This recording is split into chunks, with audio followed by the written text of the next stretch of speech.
Amateur Traveler is in its 20th year now, but can you imagine if I had people on the show who had never been to the destination, but had just read about it or seen a movie about it? That wouldn't make any sense at all, and you wouldn't listen. We all know how important it is to receive advice from people who know a destination to get the most authentic local experience. And a great option for experiencing this is Explore Worldwide and their authentic small group adventures, led by local tour leaders, perfect for solo travelers who want to meet like minded people with a desire for adventure. I'm often an independent traveler, but two of my last three trips were with small group tours because they organize everything and it's a lot easier. If you want to recreate the tour I did to Malta, they have a Malta and Gozo Discovery Tour. I'm intrigued by one of their tours called A Taste of Sicily. The company again is Explore Worldwide, and visit exploreworldwide.com to learn more. And thanks to Explore Worldwide for sponsoring this episode of Amateur Traveler. The nights are long, the days are short, and the weather is chilly to downright cold, depending on where you are. It's a good time to slip into a Quince iconic Mongolian cashmere sweaters, which start at only $50. You can treat yourself to everyday luxury at an affordable price with Quince. If you really want to dive into luxury, you can check out their leather handbags, washable silk shirts, and European linen sheet sets. Whatever you're looking for at Quince, all the prices are 50 to 80% less than similar brands, and they do that by partnering directly with top factories and cutting out the middleman. They only work with factories that use safe, ethical, and responsible manufacturing processes. And of course, they use premium fabrics and finishes for that luxury feel in every piece. But you've already heard me rave about my Quince travel pants. Treat yourself this winter without the luxury price tag. Go to quince.com/traveler for 365-day returns plus free shipping on your order. That's QUINCE.com/traveler to get free shipping and 365-day returns. Quince.com/traveler. And thanks to Quince for sponsoring this episode of Amateur Traveler. Hey, this is Chris. I'm traveling this week, and so there won't be a new episode of Amateur Traveler, but I would like to bring you one of these episodes from our archives, which I think you will enjoy. I got my bags packed, I'm on a roll. I'm heading out there, and I'm ready to go. I'm looking real good in my passport photo. Oh, no. Amateur Traveler, episode 454. Today, the Amateur Traveler talks about cricket and caves, cinemas and slums, as we go to Mumbai, India. Got to sit in one more cafe. I know that I should be heading home, but maybe not today. Welcome to the Amateur Traveler. I'm your host, Chris Christensen. I'd like to welcome the show Stephanie Hayes, who's coming to us from Reality Tours and Travel and from Mumbai, India. Stephanie, welcome to the show. Hi, thank you. And if you don't believe that she's coming from India, I am sure that I can already start to hear the motor rickshaws, or what do you call them? Yeah, rickshaws. The rickshaws. So I think a lot of people call them tuk-tuks from Southeast Asia, but right. here they're rickshaws. You can hear the horns in the background if you listen carefully, and I don't think you have to listen all that carefully. So you are not originally from Mumbai, but you live there now. Yes, I'm from Chattanooga, Tennessee. Which is just very similar to Mumbai, as I understand. Absolutely, the Mumbai totally. of the United States, I believe is what they call it. Yeah. What led you to go to Mumbai, and why should we follow you?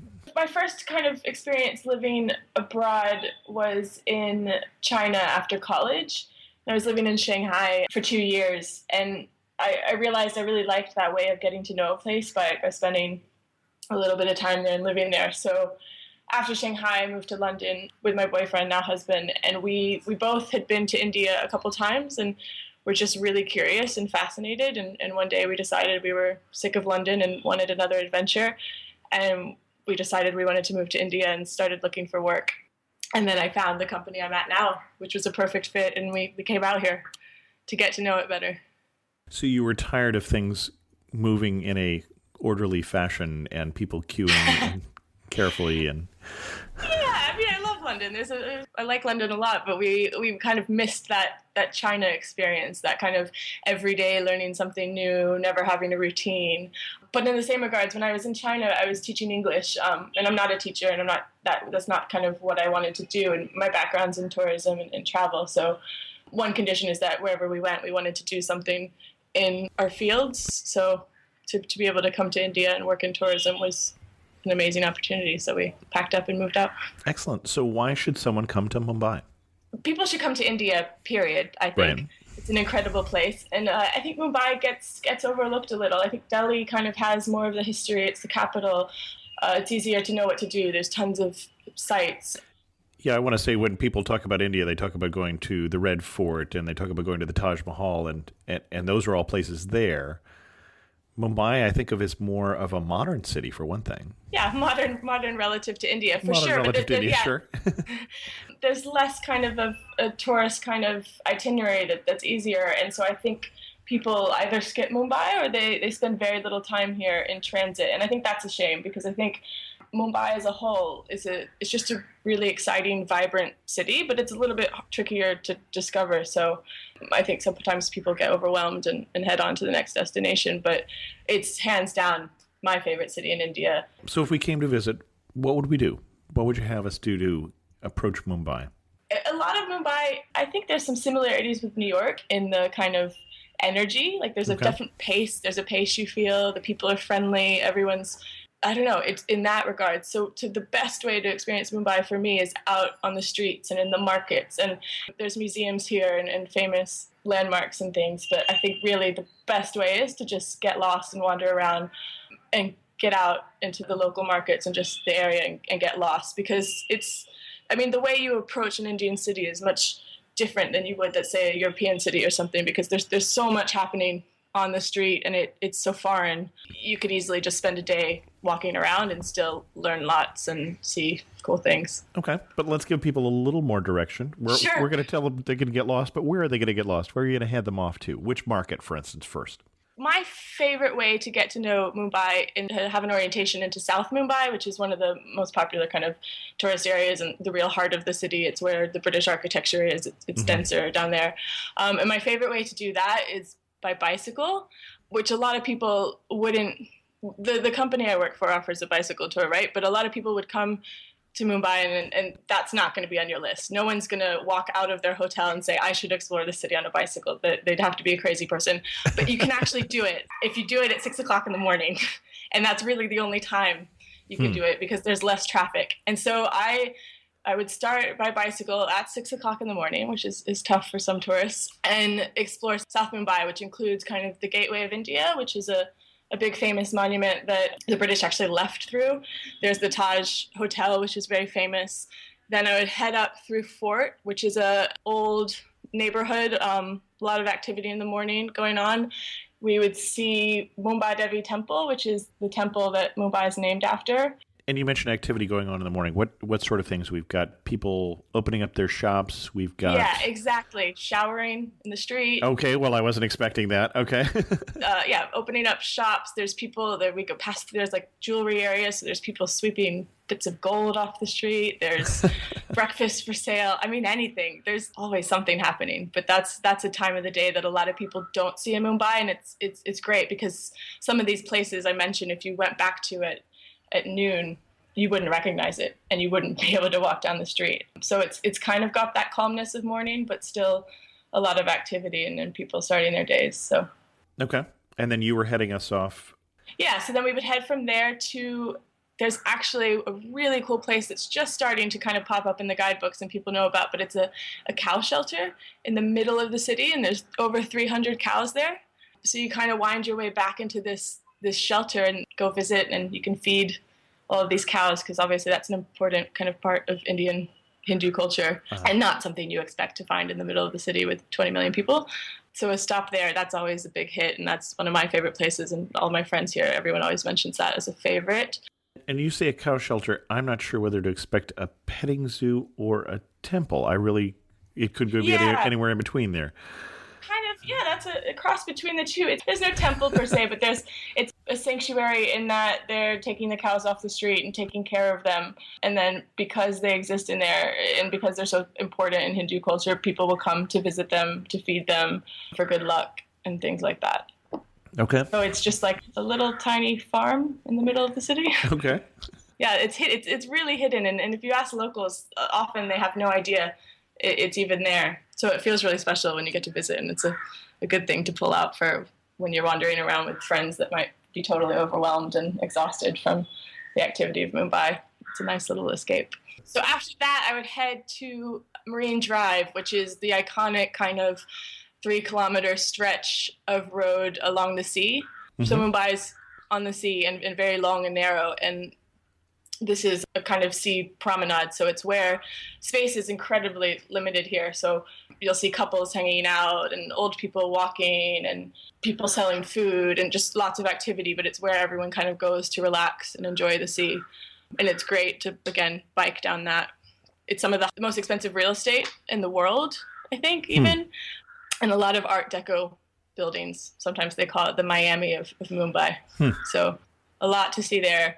And then actually my favorite place in the city is Sassoon Dock, which is a very large wholesale fish market. Okay. I love it. There's hundreds of people selling fish and peeling shrimp, and they go out on these wooden boats into the sea for 7 to kind of 10 days at a time, and then they come back, and it's just such a colorful place and full of activity, full of lots of terrible smells and slimy fish and things. So it's not for everyone, but I'm fascinated by it every single time. So I always include that on the list of things to see.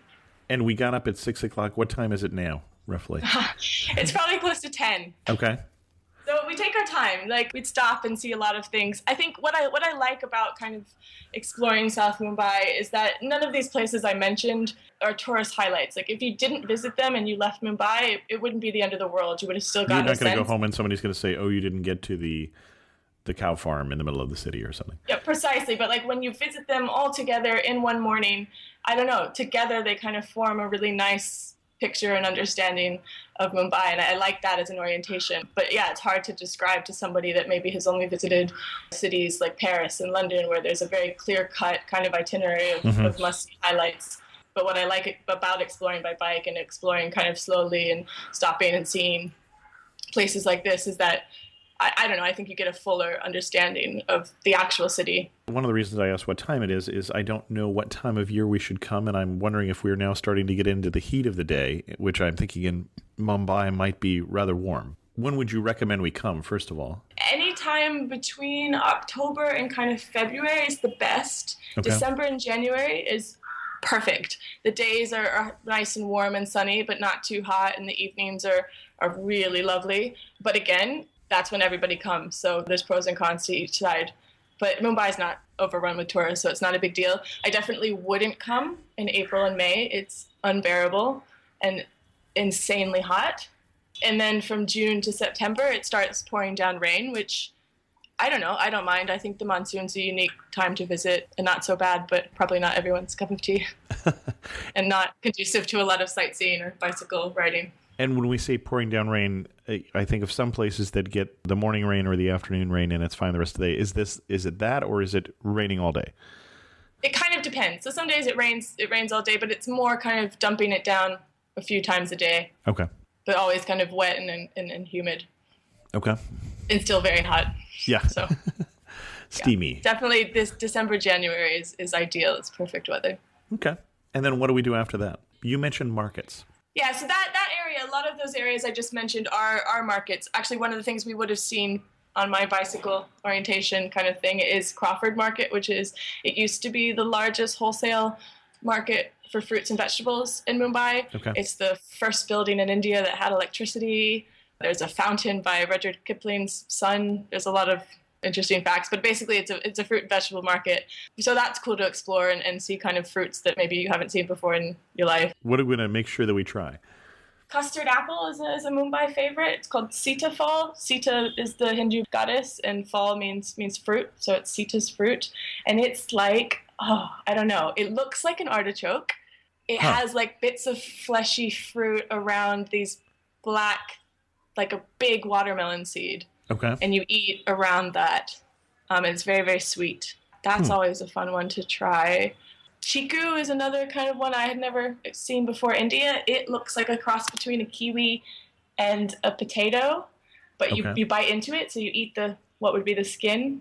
Again, just really, really sweet. I usually think of the when I'm in someplace tropical or in someplace that's developing, that the usual rule is peel it, boil it, cook it, or forget it. You've got us eating the Oh, peel. yeah. See, I'm not the best person to ask for food advice because Okay. the reason I travel is to eat, and I'm largely motivated by food. I was just So, wondering why we didn't peel it, but while we were eating the peel, that usually sounds like a way to get. I would assume that Delhi Belly still is something that you can get in Mumbai. yeah, definitely. But again, I'm not the best person to ask because I'm a big risk taker when it comes to Okay. food. Yeah, I kind of weigh the outcomes and usually decide it's worth it because I'm so curious. So yeah, as a general rule, probably peeling it. When you've taken big risks like that, when was the time that you really wish you hadn't, and when was the time you were really glad you did? Well, actually, in 2 years, I've lived here for 2 years now, and touch wood, I haven't had a stomach, like a big stomach issue. Okay, good. You have your bouts of like unpleasant kind of toilet breaks, but nothing like couldn't get out of bed. I've gotten every other kind of sick. I've gotten throat infections and eye infections and this and that, but I've been lucky when I think I've trained my stomach along the way. But the first time I came to India in Delhi, I got food poisoning and it was very, very bad. But I don't know, I can't point to what it was, so Sure. I don't know what to. Everyone kind of comes here with their own list of things they're not going to eat, whether it's raw fruit and vegetables. Some people say don't eat dairy, some people don't eat meat. So it's hard to say definitively what not to eat. But certainly if food's not a big part of your travels, yeah, I would stick to deep fried, really cooked things and this and that. But then for me, it's worth it to try to suss it out and decide if it's going to be safe or not. Okay, so we tried the two fruits whose names we will find in the show notes for those of us who forgot already. Yeah, so then of course going back to what time of year you should travel, the downside to the best time of year is that the mango season is kind of closely associated with the monsoon season. Oh, So interesting. a lot Okay. of people think India and they think mangoes and they think they're going to come here and just eat mangoes all the time, and that's not the case. There's 10 months of the year where we're looking forward to mangoes, and then they're here for about 2 months and then they're gone. So living here, it kind of forces you to eat seasonally, which is really exciting, and you really appreciate those mangoes when they're around, but they're not around the whole year. Interesting. So that, yeah, in the Crawford Market, then I would head back. There's a meat market, which I think is a fascinating kind of cultural experience because it maybe doesn't look like your local butcher down the road. So I usually take visitors there kind of for a shock value. And then some people definitely decide that they're going to be vegetarian for the rest of the trip. Two more things I would do in South Mumbai. One is that I don't know if you've heard about the dabawalas. I don't think I have. Okay, so it's unique to Mumbai, and it's left over from when the British were here, and the British soldiers didn't want to eat curry for lunch, so they would have either their wives or servants cook food and deliver it to them in their offices in what's called a daba or a tiffin, like a lunchbox. And so that still exists now, but it's Indian wives cooking at home, and then there's this elaborate system of dabawalas, which are like lunchbox deliverers, Huh. who travel to the homes in the early morning, then take these metal kind of lunchboxes, tiffin, dabas, on the train, and then get off the train and then deliver them by bicycle all around to offices and workers. And I don't know the numbers, how many they do a day, but I do know that they're known for not making many mistakes at all, something like one in several million. And they don't use, I think now maybe they have mobile phones and things, but they use this elaborate coding system. It looks just like total chaos, but they get it right. And I think there's a movie that came out last year called The Lunchbox about these people, and it's actually about a mistake they made in a relationship that forms over one of the receivers of the lunchbox sending notes back to the woman who cooked it, who was not his wife, it was somebody else. So really, really great movie, but not that accurate for the poor Dabawalas since they actually don't often make mistakes. So that's one thing I would see. And if you go to a certain train station called Churchgate, around 11 o'clock or 12 o'clock. You'll see them kind of getting off the train and arranging the lunchboxes with the cyclists ready to deliver them. And that's really, really cool and totally unique to Mumbai. And you mentioned the train. When I hear of Mumbai, I think of some of the things that I've heard about the rather extensive and a little bit scary train system. Absolutely. So 10 to 15 people die per day on the Mumbai local trains. I think 7 million people ride a day. Anyway, that's not a stat that makes you comfortable with riding them. That said, it's hands down the best way to get across the city. Mumbai is long and narrow and very small and dense.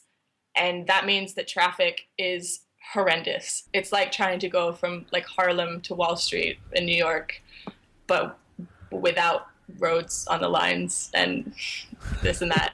I can't even describe it, but it doesn't make sense. So if you're brave enough to take the trains, which are not necessarily as scary as the reputation lets on, that's definitely the best way to get around. And are there tricks that we should know in terms of confidently and safely transiting the train system? It's not a very intuitive system. The way that it's labeled, you're always going to look at a sign, and you can't just go north or south. It actually will have a letter for like the last station, so you have to kind of know the stations. First of all, there's tons of people here. Second of all, lots of them speak English, so Mumbai is a friendly city, easy to ask people. I guess the one tip of advice, there's 2 classes. There's first class and second class, and there's also ladies compartment. So I, for example, travel second class, but I go in a compartment that's only women, which is less crowded. If you're a man that's traveling, maybe splurging for the first class. We're talking less than $1 for kind of a 20-kilometer ride would definitely be recommended because they can get really crowded. They're not that scary once you kind of understand the system and know which platform to go to and who to ask. And it still happens to me 2 years down the road. If a train's too busy, I let it pass and I take the next one. I mean, patience is something you definitely have to have in Mumbai, and time is not necessarily the most important thing here. So if it's too busy, let it pass and get on the next one. Okay. And how are we spending our afternoon here? One thing that's kind of still considered South Mumbai, but not as far south as the other sites I was mentioning, is called Dhobi Ghat. And that Dhobi means washerman, and Ghat is like steps down into water. So that's where they do laundry. So it's a massive space of land. You can view it from a bridge. So it's kind of down in like a pit, and it's all these individual little, I don't know how to describe it. It's the world's largest open air laundry. And so the hotels will send sheets there, hospitals will send sheets and uniforms, and they come and collect them, and then they take them to this place and kind of thrash them against the stone and wash them in this really old school kind of way. And so people really enjoy seeing that because there's not a lot of places in the world that something like that exists. So that's always worth a stop. It doesn't take that long. It's brief. You kind of see it and you're done. But worth checking out kind of between places.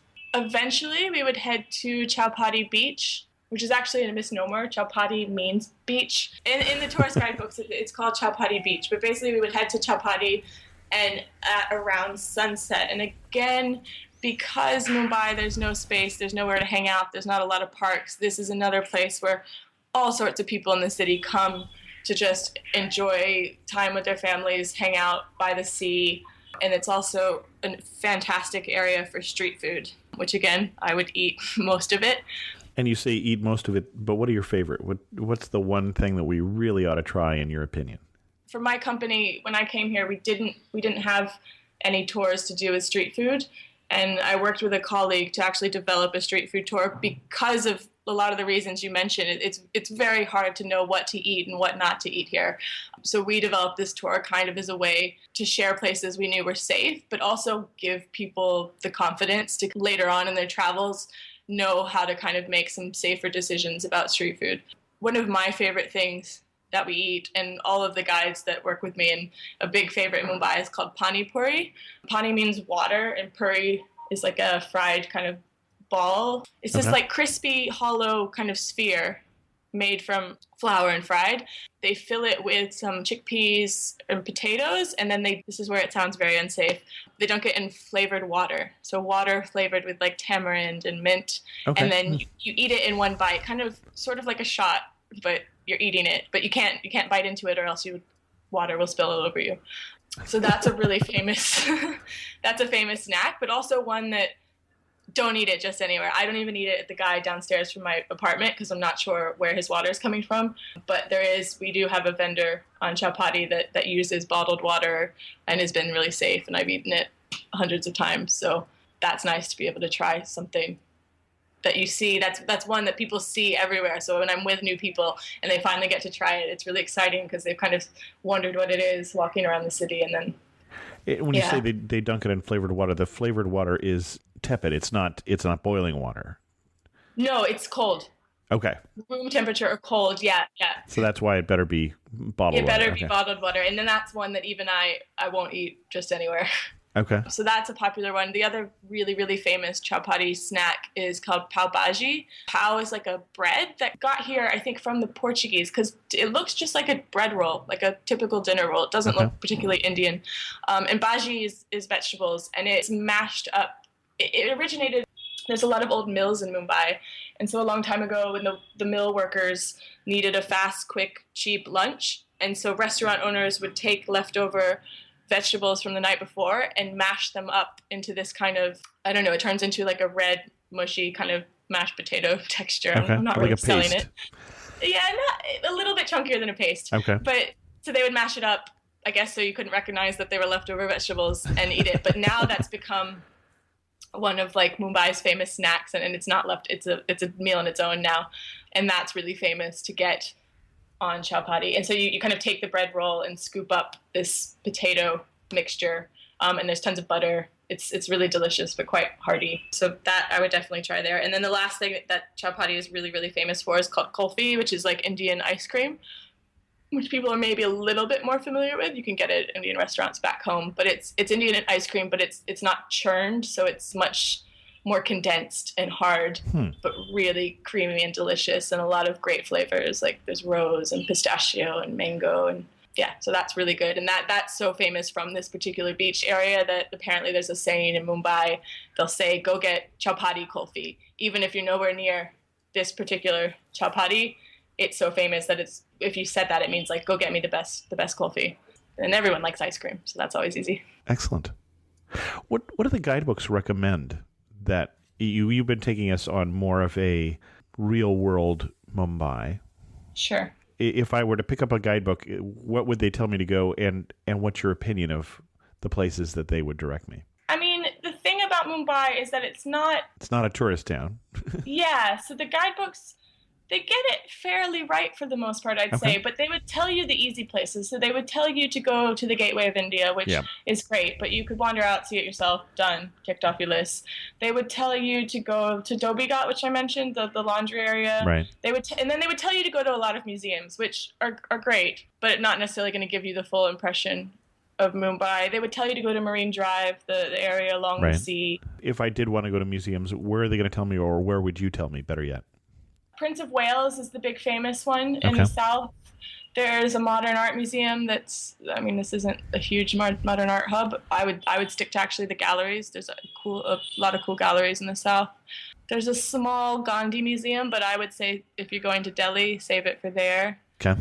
Yeah, and then they would tell you stuff like Marine Drive and Dhobi Ghat and these things that kind of are all spread out around the city and don't necessarily take a long time to see. So I think for a tourist it's hard because it's like go here, go there, but then you don't necessarily know what you're looking at or how to get between the two, or maybe it's a site that takes 5-10 minutes to see. Sure. So that's why I kind of encourage just spending time out and about and walking around and using the trains and all these things that allow you to get kind of a better picture. What are some of the best ways to interact with the Indian culture? Music, sports, day-to-day life. How would you meet more Indians? What my company is known for is we are Dharavi slum tour. So we do a responsible educational slum tour, a 2.5-hour walk in the slums where we use 80% of our profits to fund our NGO, which runs a number of educational projects. And what I see from that is just having the tourists that come, they just appreciate even having 2.5 hours with a local young guide who they can kind of bounce all their questions off of and get kind of an insight to what it's like to live here. Because honestly, I think just walking around and stuff, it's sometimes hard to find that local interaction.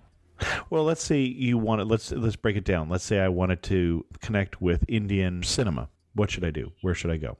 Well, Bollywood, you can see anywhere. And I would recommend seeing Bollywood. But my impression is, for instance, if I go to a movie theater here, I go in, I buy a ticket, I watch the movie, I walk out. I mean, it's a very simple experience. The same in India or different? Yeah, absolutely the same. You could walk into a cinema here and feel at home. The thing is there's not going to be subtitles. So, Sure. but the other side of that is Bollywood is very dramatic, and you can usually kind of get the gist of what's going on. So going to a Bollywood movie is definitely a great way, and I would highly recommend it. I would recommend it in Jaipur. There's a very, very famous old cinema. But if you're not in Jaipur, at the Raj Mandir Cinema in Mumbai, there are a handful of cool old cinemas that used to be theaters. So a lot of like Art Deco theaters, and you can go in and see movies. I think one of the famous ones is Regal Cinema in the south. There's also Liberty Cinema. Yeah, and then a handful of others. So that is something worth doing, is going to buy a ticket to whatever Bollywood film is showing, not worrying too much about understanding it, and going to see it. And then if you need to leave halfway because you have no idea what's going on, fine. Otherwise, it's a cool experience. How about sport?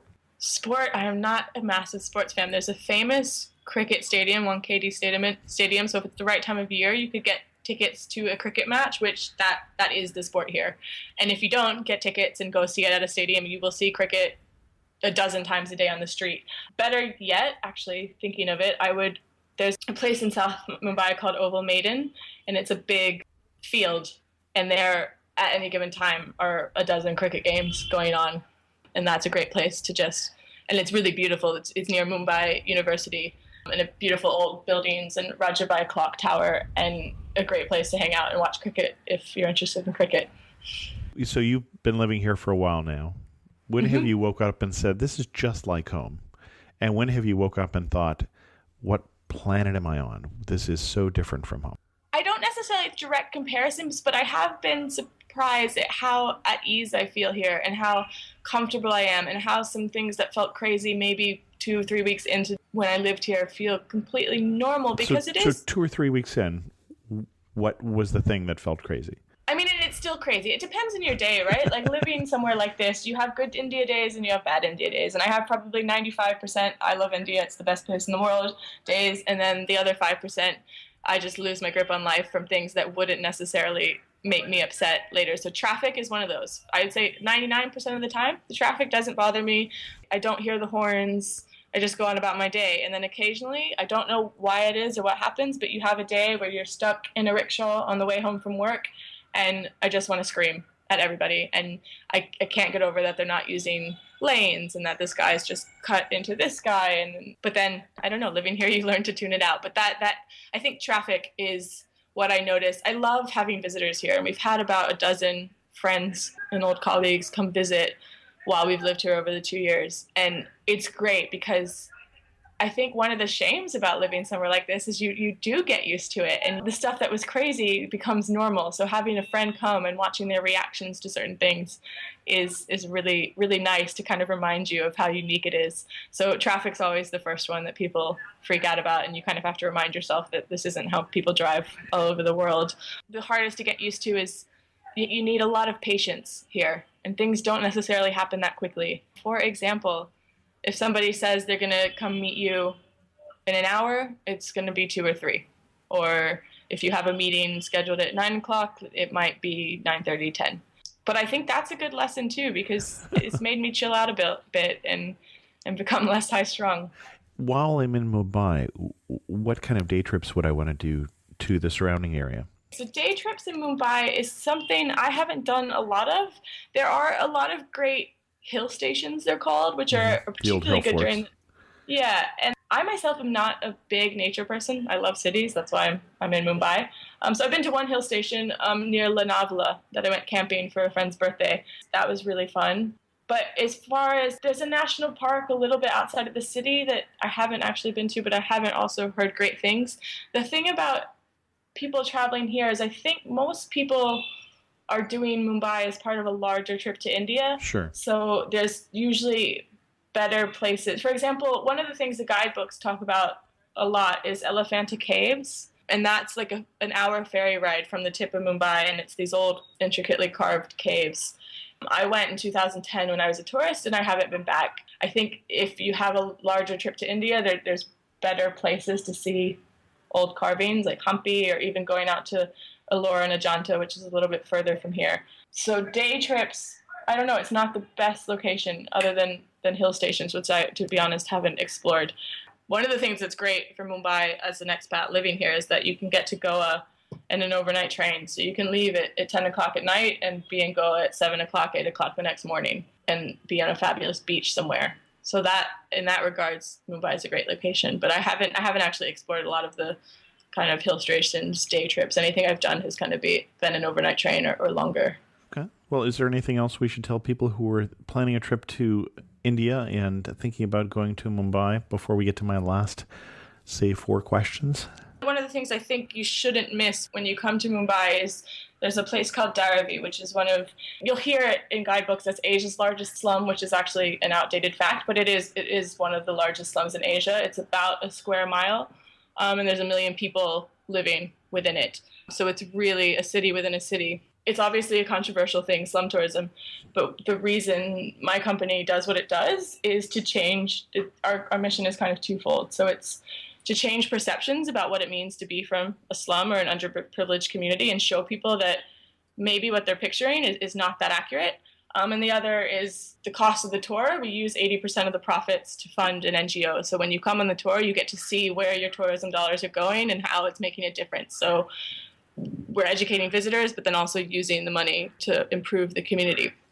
But one of the reasons I think that's important to do when you come to Mumbai is firstly, I mean, the stats are all different, but somewhere around 55-60% of people in this city live in a slum. So if you come to Mumbai and you don't at least attempt to kind of understand that a little bit, you're missing a major kind of aspect of urban life in India. And that's what we try to show. The other thing about Dharavi is there's incredible industry. So there's a huge area of recycling and leather industry. They make papadams, which is an Indian food, just all sorts of industry. And the area actually has a turnover of $650 million US a year. So it's an incredibly productive place, which is not something people expect from a slum in the middle of the city.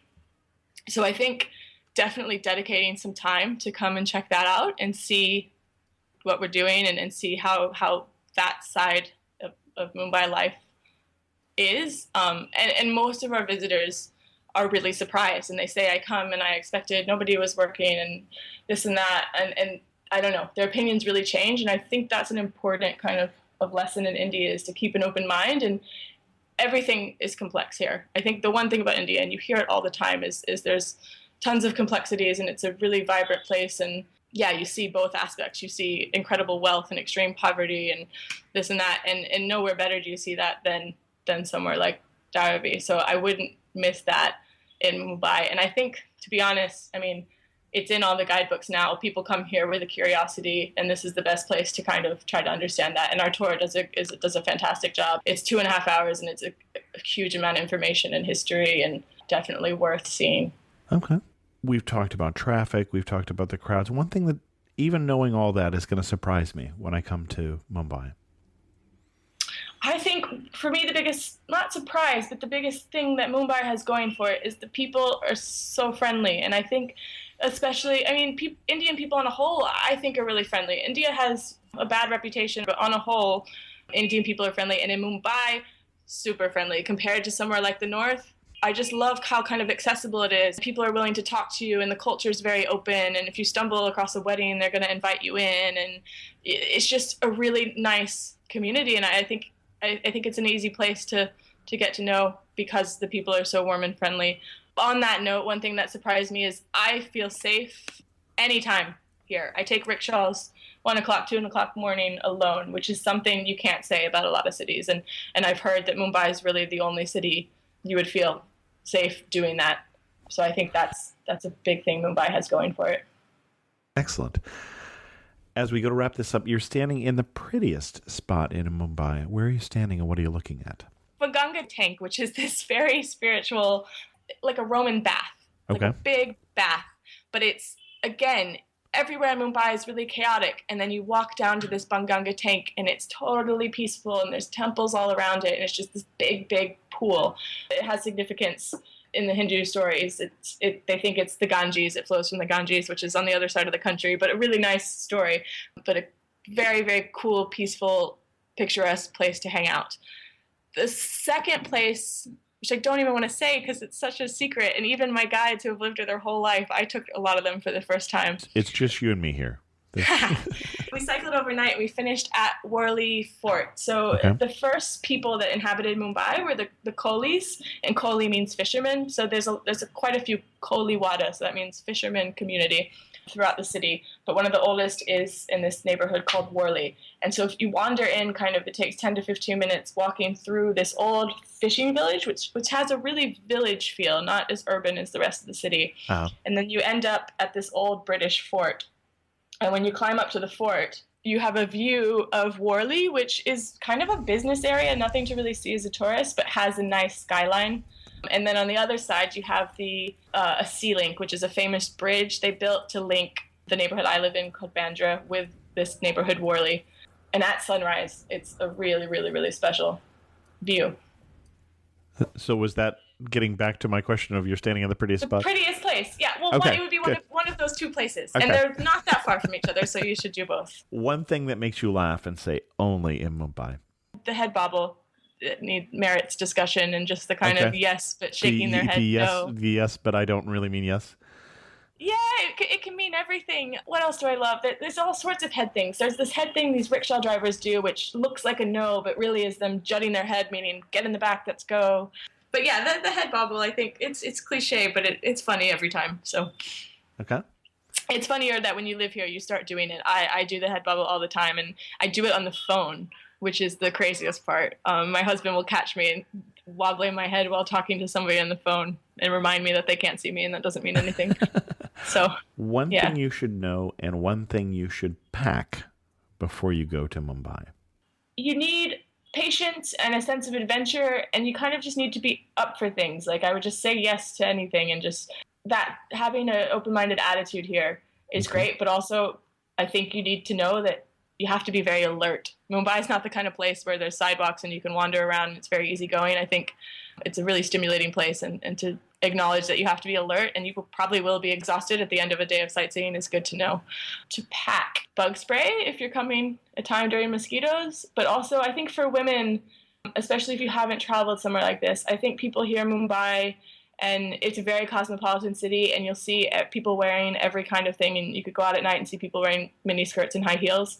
But generally, you will feel much more comfortable, and you'll be it's respectful to cover your ankles, cover your arms, cover your chest in most parts. You'll feel more comfortable, and B, people will respect you a lot. And I think that's something you tell people, and they're kind of like, oh, really?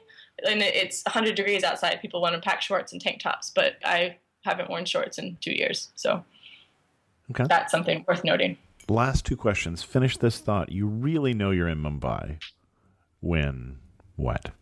I think you know you're in Mumbai when everyone's telling you how great Mumbai is. And that's what I love about it. It's the same like with New Yorkers, I guess, is that people are really proud of their city, and Mumbai being the best city in India, which is factual. It is. The best at what? Just everything. Best food, everything. People, so it is like New York. Nicest city. Yeah, it's the New York of India. Got it. For sure. And that's what I love. I love people as passionate about Mumbai. I love the sense of pace. Everyone's going somewhere, doing something. I don't know. It's a really hard thing to describe to somebody, but there's this intangible kind of energy and pace of the city that I haven't seen in lots of others, not even just India, in the world. I think I love London, but there's not the energy and the pace, and it's a vibrant, exciting city. Excellent. And last question. If you had to summarize Mumbai in just 3 words, what 3 words would you use? Energetic. Okay. Complex. Okay. I'm going to go friendly. I think it's a friendly place. Okay. Excellent. Yeah. Our guest again has been Stephanie Hayes. We'll put a link in the show notes to Reality Tours and Travel in case anybody wants to join Stephanie on a bike ride through the city, or at least friends of Stephanie's on the bike ride. Is there any place else that you write about travel that we should let people know? No, the website's great. We're going to have a blog soon that will have much more advice in the vein of this, less kind of go on this tour, go on that tour, and more general Mumbai advice, because at the end of the day, we're just trying to help people like Mumbai, and it's not an easy place to appreciate on your own. So, yeah, thanks for having me. Excellent. And thanks for coming. Don't forget that we still have openings available on the Amateur Traveler trip to India in November of 2017, or come help us plan the next Amateur Traveler trip at amateurtraveler.com/trips, which leads you to a private Facebook group. With that, we're going to end this episode of The Amateur Traveler. If you have any questions, send an email to host@amateurtraveler.com, or better yet, leave a comment on this episode at amateurtraveler.com. You can follow me on Twitter at Chris2X, and as always, thanks so much for listening.